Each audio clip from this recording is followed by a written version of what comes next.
Gewaardeerde luisteraars, pastoor François Joubert van die Kruistriomfeerbediening. Ek groet in die naam van Jesus Christus, ons komende koning. Ek hoop ek vind u in gesondheid en met 'n reikhalsende verlange en 'n verwagting vir die wegraping van die kerk van Jesus Christus.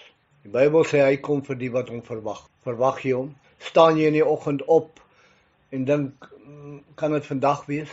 Hulle het eendag vir Charles Spurgeon gevra, as jy weet dat die Here môre gaan kom, wat gaan jy vandag doen? En hy het gesê, dan ek plant 'n boom. Dit is hoe ons lewe moet wees rondom ons Christelike lewe. Jy moet lewe asof die Here Jesus Christus enige oomblik kan kom. Met ander woorde, heiligmaking, geregtigheid, geregverdig, in Christus, in God verborge. Maar wat jou aardse sekulêre bestaan gaan, moet jy lewe asof hy nooit gaan kom nie. Dan moet jy moet aangaan met jou beplanning, gelei deur die Heilige Gees, en aangaan met jou lewe. Maar as ons nou kyk na die gebeurtenisse in die wêreld, en ek het gesê dat ek wil nie regtig baie praat op hierdie reeks van Openbaring oor wat nou in die wêreld aangaan nie. Ek wil ons behandel Openbaring omdat ons Openbaring beter wil verstaan en dat die enigste boek in die Bybel is waarop beseën is as ons dit lees en dit verstaan en daarna kyk.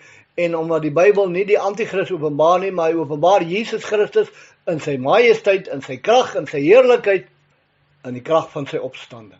En dis waar ons hom wil ken. Ons wil hom ken in die krag van sy opstanding. En hoe ken ons Christus in die krag van sy opstanding? Lees Openbaring. Paulus sê ek wil hom ken en ek wil hom ken in die krag van sy opstanding. Waar lees jy van die krag van sy opstanding? In Openbaring, dwars deur Openbaring. Nou ons is nou besig met ons uitsending nommer 26 en ons gaan vandag kyk na hoofstuk 9. So kom ons begin dadelik, vers 1. Wat ek net voor ek dit lees, wil ek net sê, ek wil nie veel sê oor vandag se wat in die wêreld gebeur nie, maar wat in die wêreld gebeur moet die kind van die Here eintlik baie opgewonde maak. Ons is so naby aan die wegraping. Ons kan eintlik die bassein al hoor, ons kan al die dinge wat daar rondom gaan hoor. Maar ons leef al in 'n verwagting. Ek wil amper sê 7 dae voordat hy hier is, gaan ons tot stilstand kom, kinders van die Here, en net besef, daar's iets in die lig. Daar's iets in die lig. En wie is in die lig? Jesus Christus. Hoofstuk 9, vers 1. En toe die 5de engel blaas, sien ek 'n ster wat uit die hemel op die aarde geval het, en aan hom is die sleutel van die put van die afgrond gegee. Nou die 5de bassein bring demoniese springkane uit die bodemlose put. Ons moet onthou, die hele Openbaring lig Christus se oorwinning op. En deel van Christus se oorwinning is die pla en die wraak van God op die aardse inwoners wat hom nie wil erken as God nie. Nou kyk ons na strukturele waarneming. Die eerste 4 seels en trompette het oordeele gerig teen die aarde, soos die 4 ruiters wat tirannie, oorlog, hongersnood en dood op die aarde gebring het, en die ekologiese vernietiging van die plantegroei, see, varswater en lug van die aarde, daai trompette. Die laaste 3 seels het op die hemel gefokus, die geroep van die martelare, kosmiese versteurings en die hemelse voorspel tot die 7 basseine. En die laaste 3 basseine sal praat van die hel in terme van die demoniese. Ons kyk na 'n ster wat uit die hemel geval het. Hierdie ster is 'n persoon, want daar word gesê vir hom. Die werkwoord tyd dui aan dat hy reeds geval het. Hier is 'n goeie voorbeeld van hoe Openbaring verkeerdelik vergeestelik word in sy interpretasie. Sommige sê dat die ster die woord van God is, die put is menslike natuur, wat wys dat as die evangelie verwerp word, gruwels ontketen word. Dis wanneer ons die Bybel allegories neem, dat ons na hierdie, en dit klink baie mooi, die put is menslik, die ster is die woord van God, die put is menslike natuur, wat wys dat ons die evangelie verwerp word, gruwels ontketen word. En ek wil vir julle sê, dis net dood eenvoudig nie waar nie, al klink dit mooi. Ek ken sondaars wat die woord van God verwerp, ateïste, godlonaars, en daar's geen gruwels in hulle lewe nie. Hulle leef pragtig. Nou wie is hierdie ster? Voorstel het Nero, 'n gevalle engel, 'n bose gees, Satan, die woord van God, 'n goeie engel of Jesus self ingesluit. Hy word die beste gesien, hierdie ster, as 'n engel, of dit goed of sleg is, hang af van sy verhouding tot die engel van die afgrond in vers 11. As die engel van vers 1 dieselfde is as die engel van vers 11, is dit 'n bose engel. Miskien Satan self. As dit 'n ander engel is, kan dit 'n goeie engel wees wat deur God gestuur is om hierdie bodemlose put oop te maak vir die doel van oordeel. Alhoewel ons het 'n mate van huiwering om Satan die sleutel tot die bodemlose put te gee, hy is nie die heer van die hel nie. Hierdie boeke van Mary Baxter, 'n gruwel. Sy verwys hoe die duiwels die mense in die hel martel. Sy het een voorbeeld waar 'n duiwel met 'n pot vol kokende lava staan en dit by die mense mond ingooi dat hy moet sluk en ingooi dat hy moet sluk en ingooi met sluk. Wat 'n fantasie is dit? Haar boek kan net so maklik 'n Harry Potter boek gewees het met 'n stokkie wat alles swaai. Sy was 17 keer in die hel. Sy was nooit in die hel nie. Sy het 'n baie vrugbare verbeelding en sy sien visioene wat nie deur God gegee is. Want die duiwel is nie in die hel nie. God het nooit bepaal dat die duiwel die mense in die hel gaan martel nie. Die hel, en dan spesifiek die poel van vuur, is 'n skape van die duiwel en sy engele. En as jy die duiwel volg, dan gaan jy na die poel van vuur toe. En jy gaan saam met hom smarte ly, jy gaan saam met hom gestraf word, maar hy gaan nie die straf uitdeel nie. Satan kan nie die straf uitdeel nie, die straf behoort aan God. So hy is nie die heer van die hel wat enige gesag in die bodemlose put het nie. Nou kyk ons dan sê die sleutel tot die put word aan die wese gegee. Alles onder God se beheer. Nou waar is die bodemlose put?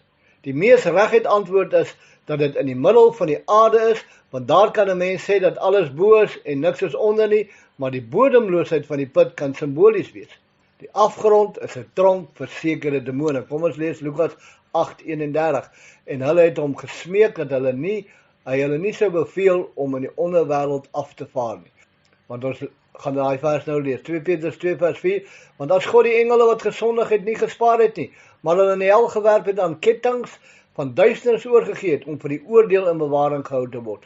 Dis hoekom hierdie ouens wou in die varke ingaan. Hulle wil nie tussen hierdie engele wat gesondig het belandel nie. Dis wrede erg engele. Judas 6, en die engele wat hulle eie beginsel nie bewaar het nie, maar hulle eie woning verlaat het, het hy vir die oordeel van die groot dag met ewige boeye onder die duisternis bewaar. Nou hierdie bodemlose put, meer algemeen, dit word as die doderyk beskou. Dieselfde as Hades. Romeine 10:7. Of wie sal in die afgrond neerdal, naamlik om Christus uit die dode op te bring? Vers 2 tot 6. Kom ons lees vers 2 tot 6. En hy het die put van die afgrond oopgemaak, en daar het rook opgekom uit die put soos rook van 'n groot oond, en die son en die lig is deur die rook van die put verduister. En uit die rook het daar sprinkane uitgekom op die aarde, en aan hulle is mag gegee, soos die skorpioene van die aarde mag het. En aan hulle is gesê dat hulle nie die gras van die aarde, of enige groenigheid, of enige boom moet beskadig nie, maar net alleen die mense wat die seël van God nie op hulle voorhoofde het nie. En dit is aan hulle gegee, nie om hulle dood te maak nie, maar dat hulle 5 maande lank gepynig geword. En hulle pyniging was soos die pyniging van 'n skorpioen, wanneer hy 'n mens steek. En in die dae sal die mense die dood soek en dit nie vind nie. Hulle sal verlang om te sterwe en die dood sal van hulle wegvlug. Nou punt nommer 1, sprinkane uit die bodemlose put. Dit is natuurlik nie natuurlike sprinkane nie. Hulle vermy plante en val mense aan soos skorpioene mense aanval. Hulle is 'n visuele voorstelling van die hordes demone wat op die aarde losgemaak is. Nou wil ek vir jou sê, daar is miljoene demone in die lug bo in die aarde waarmee ons tans te doen het. Die wêreld is in chaos.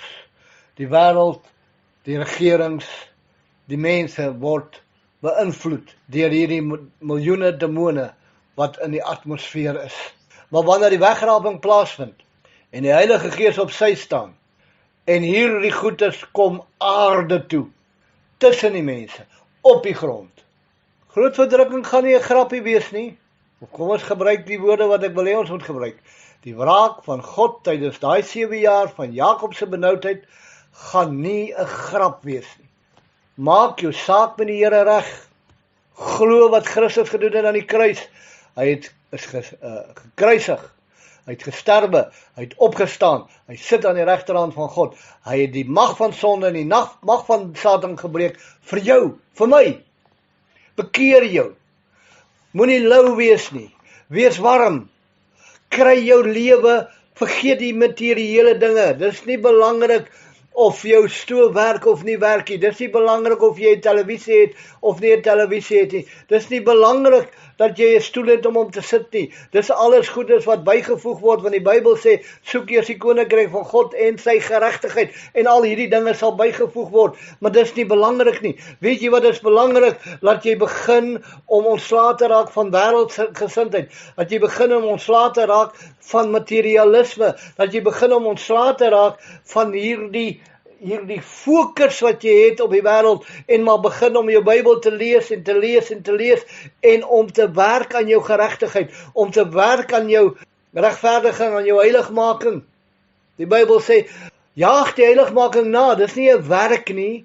Hy sê, jaag die heiligmaking na, waarsonder niemand God sal sien nie. Dis nie 'n werk om gered te word nie, maar ek jaag heiligmaking na. Hoekom? Christus Jesus het my gered, Christus Jesus het my verlos, Christus Jesus het die prys betaal.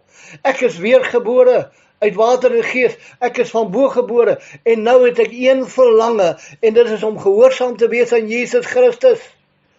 Hy sê, word heilig, so ek word heilig. Hy sê, laat my jou doop, so ek laat my doop. Hy sê, wandel in geregtigheid, so ek wandel in geregtigheid. Hy sê, wees lief vir jou naaste, nou is ek lief vir jou my naaste. Ek doen wat Christus wil hê ek moet doen, nie om gered te word nie, maar omdat hy my gered het. Bly ek warm, want ek wil nie agterbly as die bassein blaas nie. Nou hierdie sprinkane wat by aarde losgemaak het, hulle is nie so sommige voorgestel het, ketters, moslems, Turke, Sassarene, Jesuïte, monnike of protestante nie. Dis wat die Rooms-Katholieke Kerk graag wil sê.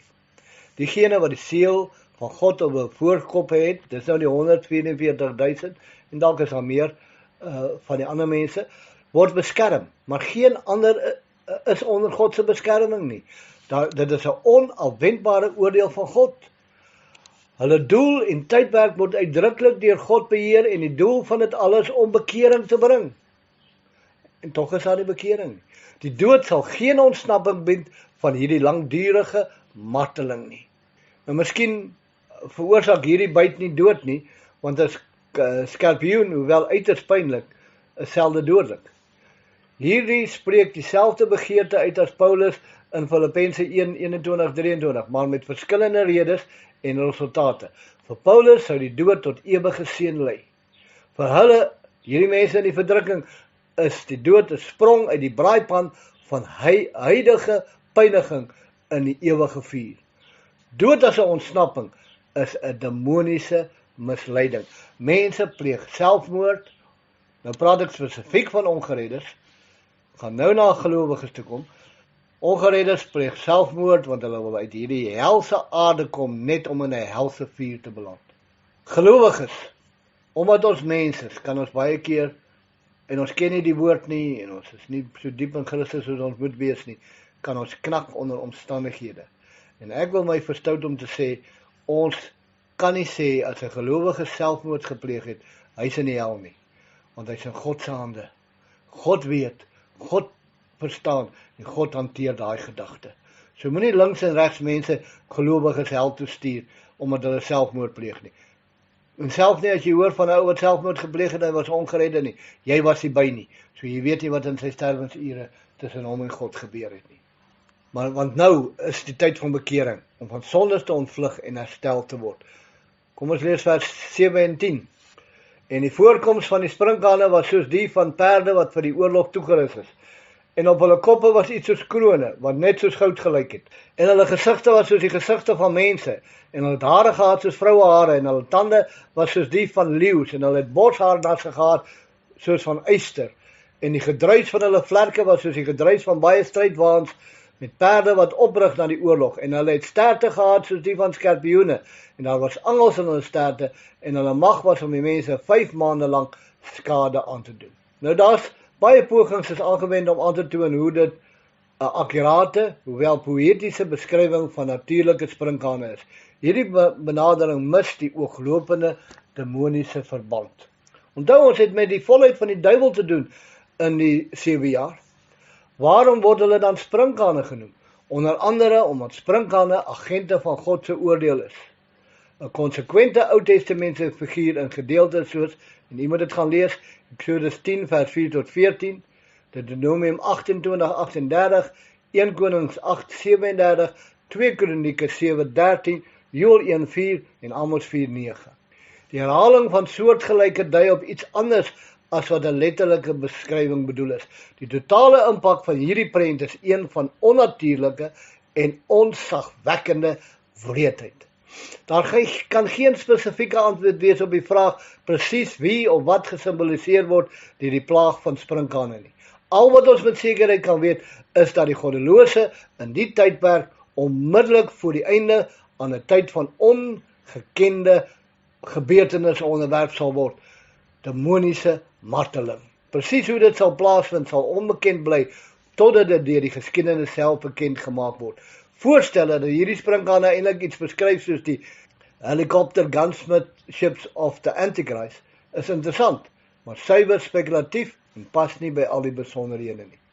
Vers 11, en hulle het as konings oor hulle die engel van die afgrond. Sy naam is in Hebreëus is Abaddon en in Grieks het hy die naam van Apollyon. Hy is die leier van hierdie sprinkane. Hierdie sprinkaanagtige wesens is nie letterlike sprinkane nie, want hulle het 'n koning. Ons lees in Spreuke 30:27 wat sê, die sprinkane het geen koning nie, maar hulle vorder almal in geleedere. Maar hierdie sprinkane het 'n koning. Hulle koning word 'n naam gegee. Abaddon en Apollyon het albei dieselfde gedagte van vernietiging of verderf. Marteling, vernietiging. Miskien is Apollyon Satan self of 'n ander hooggeplaasde leier in die demoniese ryk. Vers 12 tot 13. Die een wie het verbygegaan, hierna kom daar nog 2. En die 6ste engel het geblaas en ek het 'n stem gehoor uit die 4 horings van die goue altaar wat voor God is. Mense, die ergste lê nog voor. Jy wil nie daar wees nie. Jy wil nie daar wees nie. Ken Christus in die krag van sy opstanding, lees Openbaring en vind uit dat hy is die koning van die konings, die Here van die Here, hy is die Almagtige, hy is God homself en hy het ons genade gegee om sy offer van genade te aanvaar dit. Die 6ste bassein is 'n leer van vernietiging. Ons lees die stem van die altaar. Die goue altaar is die reukaltaar, 'n voorstelling van die gebede van die heiliges. Johannes herinner aan 'n aanhoudende tema. Die gebede van God se mense speel 'n groot rol in die eindtyddrama. Die horings van die altaar was by elke hoek. Hulle is waar versoeningsbloed toegedien is. Kom ons lees vers 14 tot 15. En die het aan die 6ste engel met die bassein gesê, maak die 4 engele los wat gebind is vir die groter 4 die Eufraat. En toe is die 4 engele losgemaak wat gereed gehou was vir die uur en dag en maand en jaar om 1/3 van die mense dood te maak. Nou kyk ons aan die engele en hulle missie. Hierdie 4 engele het geen noodwendige verbintenis met die 4 engele van hoofstuk 7 nie. Hulle kan dieselfde engele wees of hulle is dalk nie. Wie hulle ook al is, hulle is voorberei vir die uur en dag en maand en jaar van die ontketening van hierdie oordeel. Die meeste van Satan se engele is nog vry. Sy dit die owerhede waarteen ons worstel, maar sommige verskriklike oortredings van hoë rang is gebind. Dit veronderstel dat dit slegte engele is. Hulle mag of mag nie, hulle is waarskynlik baie sleg, maar maak nie saak wat hulle is nie. Hulle is dienaars van die goddelike doel. God gebruik self die slegste en daarom kan God self die slegste onder die mens red. Die werksfeer van die sprinkane was beperk tot pyniging. Hierdie word die uitdruklike gesag gegee om op groot skaal dood te maak. Hierdie engele het 'n spesifieke werksfeer, 1/3 van die mensdom. Hulle voer God se wil uit in God se tydsberekening. Weereens die interessantheid dat als in derdes gebeur. Waarom word hierdie oordeelsengele met die Eufraat rivier verbind? Die Eufraat was 'n landmerk van antieke Babylon. Die grens van die Israeliese land soos in volle deur God beloof, wat Israel gaan okkupeer voor die Gog en Magog oorlog, tot en met die Eufraat. Gaan lees Genesis 15:17 tot 21. En die grens van die ou Romeinse ryk, wat onder die Antichrist herleef sal word, Dis die Efraat. Die Efraat word ook geassosieer met die eerste sonde, Genesis 2 vers 10 tot 14. Die eerste moord, Genesis 4:16. Die eerste georganiseerde opstand teen God, Genesis 11 1 tot 9. En die eerste oorlogskonfederasie, Genesis 14 vers 1. En die eerste diktatuur, Genesis 10 8 tot 10. Vers 16 tot 19, en die getal van die leers van perderuiters was 2 maal 10.000 maal 10.000, en ek het hulle getal gehoor. En so het ek in hierdie gesig die perde gesien, en die wat op hulle sit met 4 rooi en blou en swavelgeel borsharnasse, en die koppe van die perde was soos leeukoppe, en hulle bekke het vuur en rook en swaal uitgegaan. Deur hierdie 3 plaas 1/3 van die mense gedood, deur die vuur en deur die rook en deur die swaal wat hulle uit hulle bekke uitgegaan het, want hulle mag is in hulle bek en in hulle sterte, want hulle sterte is so slange en het koppe, en daarmee rig hulle skade aan. Hier is 'n beskrywing van 'n leer gelei deur hierdie engele, demone. Hulle tel 200 miljoen. Nou vra ons, is die getal letterlik of simbolies? Dis moontlik dat die getal nie letterlik geneem moet word nie, maar bloot 'n leer voorstel wat onmoontlik is om te tel en groter is as enigiets wat die mensdom nog gesien het. Hulle kry 'n vreemde, grootste beskrywing, 'n kragtige beeld van afgryse, vernietiging en demoniese assosiasie. Spreek dit van 'n natuurlike of 'n bonatuurlike weermag, 'n leer van mense of 'n leer van demone? Nou as dit natuurlik is, spreek die vreemde beskrywing dalk van moderne, gemekaniseerde oorlogvoering. Maar 'n menslike leer van hierdie grootte is nog nooit gesien nie. Die totale grootte van alle leers op die hoogste punt van die Tweede Wêreldoorlog was slegs 70 miljoen. Nou die Chinese regering reken, en hulle het dit in 1965 al gesê, dat hulle kan 'n leer van 200 miljoen bymekaar maak. Mense betwyfel dit, maar hoeveel miljoen bly in China? Nou selfs al sou 'n leer saamgestel en na die weste opgerig het, is dit moeilik, maar nie onmoontlik nie, om te sien dat dit 1 miljard of meer mense doodmaak, 1/3 van die mensdom. Nou miskien is die veiligste interpretasie om dit te sien as 'n letterlike, demoniese leer wat die aarde binnendring. 'n Letterlike mens, jy wil nie daar wees nie. Vers 20 tot 21. En die oorige mense wat deur hierdie plan nie gedood is nie, het hulle nie bekeer nie. Dit is aaklig, dit is verskriklik. Al hierdie dinge gebeur, demone is los op die aarde, maar die mense bekeer hulle nie. Die oorige mense wat deur hierdie plan nie gedood is, het hulle nie bekeer van die werke van hulle hande, om die duiwels te aanbid, of die afgode van goud en silwer, en koper en klip en hout, wat nie kan sien of hoor of loop nie. En hulle nie bekeer van hulle moorde, en hulle towery, en hulle hoerery, en hulle diefstalle nie. Hulle word deur demone getuister, hulle word deur demone gemartel, hulle word deur demone doodgemaak, maar hulle bly om die demone te aanbid. Dis die reaksie van die mens. Oor die algemeen toon die mense geen bekering nie, ten spyte van die teenwoordigheid van 'n paar redelike, oorweldige tekens en wonders. In plaas daarvan gaan die mens voort met sy aanbidding van afgode op 'n business as usual soort manier. Hulle gaan voort in hulle aanbidding van demone, bewuslik of onwetend. Dit is verstommend om te sien hoe vinnig dinge gebeur, terugkeer na normaal, na een of ander ramp soos 'n aardbewing. Ons vergeet so vinnig God se lesse, selfs die lesse wat in oordeel kom. Die lys van sondes in vers 21 is 'n treffende beskuldiging teen ons huidige tyd. Moord, towery wat verband hou met die neem van dwelms, seksuele onsedelikheid en diefstalle kenmerk beslis ons hedendaagse. Vriend, jy wat aan my luister, wat nie gered is nie, gee jou lewe vir God, nou, onmiddellik. Ek gaan nie 'n sondagsgebed bid nie, ek wil hê jy moet op jou knieë gaan en net uitroep, Here, red my. En praat met die Here, bely jou sondes. Sê, Here, ek is jammer vir wat ek vir my sondes. En dankie dat U daarmee gedeel het. Dankie dat U aan die kruis dit uitgewis het. Dankie dat U my wil red deur genade en laat God jou red. Kind van die Here, jy wat warm is, bly warm, word warmer. Word deegliker bewus van jou roeping om die evangelie van Christus in jou lewe te laat manifesteer. Christen, jy wat lou is, ag, asseblief word wakker, word warm, want met die wegraping gaan God jou uit sy mond spuug. Baie dankie Here dat ons as die liggaam van Christus nie deur die wraak van God sal gaan nie. Dankie God dat U vir ons 'n weg gegee het om te ontvlug wat op hierdie aarde kom, want ons sal dit nie kan maak nie. Ons sê vir U dankie in Jesus naam. Amen. Gewaardeerde luisteraars, volgende uitsending begin ons met hoofstuk 10, dan is ons halfpad met die boek van Openbaring.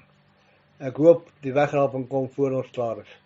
Daar is soveel nog om te sê, maar het sal heerliker wees om by hom te wees. Nou al wat vir my oorbly om te sê is gaan en wandelwaardig die roeping waarmee God jou geroep het. En Maranatha, Jesus gaan weer kom. Is jy gereed? Indien nie, maak jouself gereed.